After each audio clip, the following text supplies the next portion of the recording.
السلام علیکم دوستو، امید ہے کہ آپ سب خیریت سے ہوں گے۔ دوستو، آج جو میں آپ کو قصہ سناؤں گا وہ حضرت ابو ذر غفاری کا اسلام ہے کہ انہوں نے کیسے اسلام قبول کیا تھا، کیا کیا تکلیفیں جی تھی۔ تو چلو ویڈیو کو شروع کرتے ہیں۔ حضرت ابو ذر غفاری مشہور صحابی ہیں جو بعد میں بڑے زاہدوں اور بڑے علماء میں سے ہوئے۔ حضرت علی کا ارشاد ہے کہ ابو ذر رضی اللہ تعالیٰ عنہ ایسے علم کو حاصل کیے ہوئے ہیں جس سے لوگ عاجز ہیں، مگر انہوں نے اس کو محفوظ کر رکھا ہے۔ جب ان کو حضور صلی اللہ علیہ وسلم کی نبوت کی پہل خبر پہنچی تو انہوں نے اپنے بھائی کو حالات کی تحقیق کے واسطے مکہ بھیجا کہ جو شخص یہ دعویٰ کرتا ہے کہ میرے پاس وحی آتی ہے اور آسمان کی خبریں آتی ہیں، اس کے حالات معلوم کرے، اس کے کلام اور غور سے سنے۔ وہ مکہ مکرمہ آئے اور حالات معلوم کرنے کے بعد اپنے بھائی سے جا کر کہا کہ میں نے ان کو اچھی عادتوں اور عمدہ اخلاق کا حکم کرتے دیکھا اور ایسا کلام سنا جو نہ شاعر ہے نہ کاہنوں کا کلام ہے۔ ابو ذر رضی اللہ تعالیٰ عنہ کو اس مجمل بات سے تشکیف نہ ہوئی تو خود سامان سفر پر لیا اور مکہ پہنچے اور سیدھا مسجد الحرام میں گئے۔ حضور صلی اللہ علیہ وسلم کو پہچانتے نہیں تھے اور کسی سے پوچھا، مصلحت کے خلاف سمجھا۔ شام تک اسی حال میں رہے۔ شام کو حضرت علی نے دیکھا کہ ایک پردیسی مسافر ہے۔ مسافروں کو غریب کی پردیسیوں کی خبر گیری، ان کی ضرورتوں کا پورا کرنا ان حضرت کی گھٹی میں پڑا ہوا تھا، اس لیے ان کو اپنے گھر لے آئے، میزبانی فرمائی، لیکن اس کے پوچھنے کی کچھ ضرورت نہ سمجھی کہ کون ہو، کیوں آئے۔ مسافر نے بھی کچھ ظاہر نہ کیا۔ صبح کو پھر مسجد میں آ گئے اور دن بھر اسی حال میں گزرا کہ خود پتہ نہ چلا اور دریافت کسی سے کیا ہی نہیں۔ غالباً اس کی وجہ یہ ہوگی کہ حضور صلی اللہ علیہ وسلم کے ساتھ دشمنی کے قصے بہت مشہور تھے۔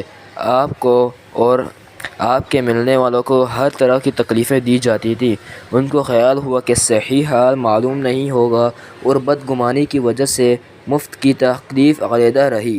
دوسرے دن شام کو بھی حضرت علی رضی اللہ تعالیٰ عنہ کو خیال ہوا کہ پردیسی مسافر ہے، بظاہر جس غرض کے لیے آیا ہے وہ پوری نہیں ہوئی، اس لیے پھر اپنے گھر لے گئے اور رات کو کھلایا سلایا، مگر پوچھنے کی اس رات بھی نوبت نہ آئی۔ تیسری رات کو پھر یہی صورت ہوئی تو حضرت علی نے دریافت کیا کہ تم کس کام سے آئے ہو؟ تو حضرت ابو ذر نے اول ان کو قسم اور عہد پیمان دیے اس بات کہ وہ صحیح بتائیں۔ اس کے بعد اپنی غرض بتلائی۔ حضرت علی نے فرمایا کہ وہ بے شک اللہ کے رسول ہیں اور صبح کو جب میں جاؤں تو تم میرے ساتھ چلنا، میں وہاں تک پہنچا دوں گا، لیکن مخالفت کا زور ہے، اس لیے راستے میں اگر مجھے کوئی شخص ایسا ملا جس سے میرے ساتھ چلنے کی وجہ سے تم پر کوئی اندیشہ ہو تو میں پیشاب کرنے لگوں گا یا اپنا جوتا درست کرنے لگوں گا، تم سیدھے چلے جانا، میرے ساتھ ٹہرنا نہیں، جس کی وجہ سے تمہارا میرا ساتھ ہونا معلوم نہ ہو۔ چنانچہ صبح حضرت علی کے پیچھے پیچھے حضور صلی اللہ علیہ وسلم کی خدمت میں پہنچے۔ وہاں جا کر بات چیت ہوئی۔ اس وقت مسلمان ہو گئے۔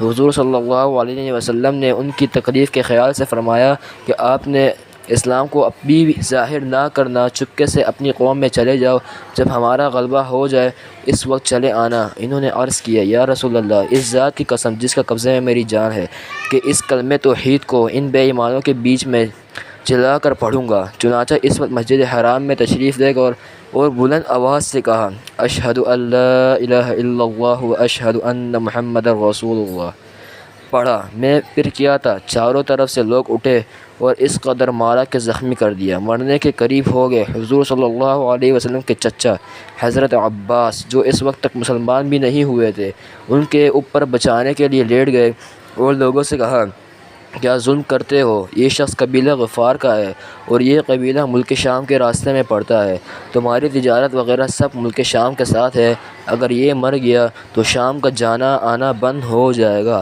اس پر ان لوگوں کو بھی خیال ہوا کہ ملک شام سے ساری ضرورتیں پوری ہوتی ہیں، وہاں کا راستہ بند ہو جانا مصیبت ہے، اس لیے ان کو چھوڑ دیا۔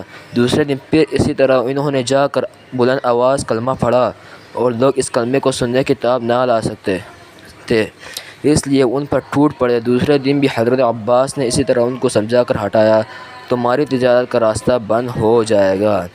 تو آپ نے یہ قصہ پڑھ لیا، ابھی میں آپ کو بتاتا ہوں کہ اس کا فائدہ کیا ہے۔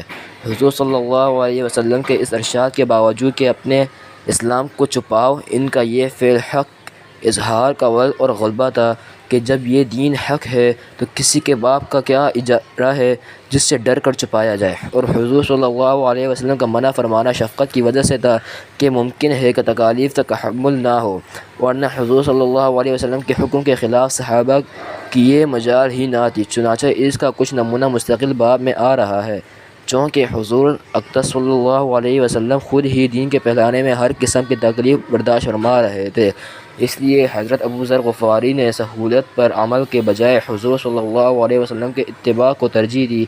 یہی ایک چیز تھی کہ جس کی وجہ سے ہر قسم کی ترقی دینے دونوں صحابہ رضی اللہ تعالی عنہ کے قدم چوم رہی تھی اور ہر میدان ان کے قبضے میں تھا۔ جو شخص بھی ایک مرتبہ کلمہ شہادت پڑھ کر اسلام کے جھنڈے کے نیچے آ جاتا، بڑی سے بڑی قوت اس کو روک نہ سکتی تھی اور نہ بڑے سے بڑا ظلم اس کو دین کی اشاعت سے ہٹا سکتا تھا۔ تو دوستو، یہ میں نے آپ کو واقعہ سنا دیا۔ اگر واقعہ اچھا لگا ہو تو ویڈیو کو لائک کر دیجیے گا، سبسکرائب کر دیجیے گا۔